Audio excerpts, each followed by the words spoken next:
to One Man's Opinion. Today I am discussing the off-Broadway production of The Weir, written by Conor McPherson and directed by Ciaran O'Reilly, running through August 31st at Irish Repertory Theatre at 132 West 22nd Street. Come raise a pint at my Patreon page, where you can, for as little as $1 a month, support this channel and my classic cinema podcast, Yesterday's Matinee.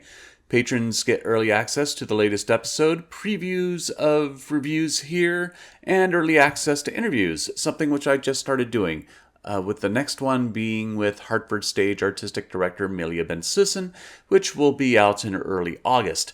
Thank you to my current patrons, especially my Neo and Hamilton tier patrons, and welcome to the new ones. Links to my Patreon and podcast pages will be in the description. I do love a good ghost story. And here, Conor McPherson gives up 4 haunting tales in this off-Broadway revival of The Weir, which was first produced in 1997 in London at the Royal Court Theatre upstairs. Its one Broadway run was in 1999 for about 8 months. Set in a pub in County Leitrim in 1997, the play is about bar owner Brennan, played by Johnny Hopkins, and his 3 old-timer patrons, Jack, played by Dan Butler, Finbar, played by Sean Gormley, and Jim, played by John Keating, welcoming newcomer Valerie, played by Sarah Street, to the pub, a guest of Finbar, who himself has been absent from the bar for a while. The men are cordial and welcoming enough. Things take a turn towards the macabre when everyone gets drunk and each of the 3 men tell a different ghost story. They aren't necessarily scary stories, but in various degrees disturbing stories that have stuck to their spines over the years, that each one has left them a bit of a permanent chill that each can't get over, even though they have found practical rationale for each of their stories, like inebriation or the weather. Their rationalization helps them deal with the horrors. This all plays with some chuckle and relief until Valerie tells her own story, which challenges everything they believe about the ones that they've told and about themselves. The play itself serves as a framing device for the monologues that make up the stories.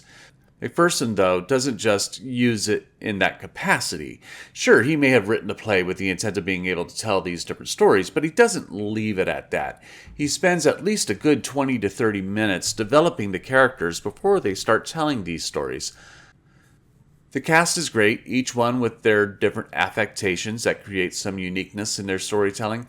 John Keating, in particular, carries a burden about Jim that when he tells his story about the ghost of a pedophile who wants to be buried with his victim, the weight only becomes heavier, as he tells it with this, "Why am I burdened with such a horrible, disgusting, awful story to tell?"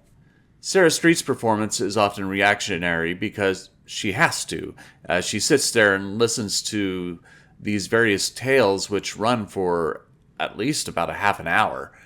And from my own experience, playing Peter in a zoo story, sitting there and listening to someone or multiple people talk for prolonged periods of time and still engage as an actor is pretty hard to do. And Street does a great job of slowly developing her relationship with these men with very little dialogue, acting to what everyone else is talking about without distracting from the central narrator of the moment. It's wonderful, subtle acting. Charlie Corcoran's scenic design is good, right down to the functional beer taps, well, not the Guinness one, which is an early plot point, relegating everyone to have to drink harp or bottled beer. The set feels aged and worn, and I love that Hopkins, Butler, Gormley, and Keating all feel very familiar with their environment, like the proprietor and old patrons should. My one issue with the set, and this ties into one real directing issue, and it is the lack of using the whole space of the stage. See, there's a post stage right, which I get. A lot of pubs have structural support beams that become decorative in their design, but this one prohibits any practical use of the stage right side, limiting the mobility of the actors to use the whole stage when they give their monologues. I would have liked to have seen the actors have more breathing room and be allowed to utilize the whole space, but that beam seemed to make it prohibitive and stagnating to the performers at times. Not too much, but just enough to make it noticeable. If you love ghost stories, The Weir will be a great experience. The stories are haunting and sometimes disturbing. McPherson's characters are directed by O'Reilly with nuance in how they tell their stories and how they affect each other's relationships along the way. I do wish, though, that the actors had more room to work with, but they do a great job with what is allotted to them. But I am only one man's opinion, so be sure to leave yours in the comments below. If you'd like to see the Weir, I'll leave a link in the description where you can get tickets. Also in the description will be links to my Patreon and podcast pages, as well as my social media handles where you can follow and support my work. You can also support this channel by liking and sharing this video, subscribing to the channel, and clicking the notification bell to be alerted to future reviews. My next review will be the new off-Broadway musical, Joy. Thank you for watching, and I will see you at the theater.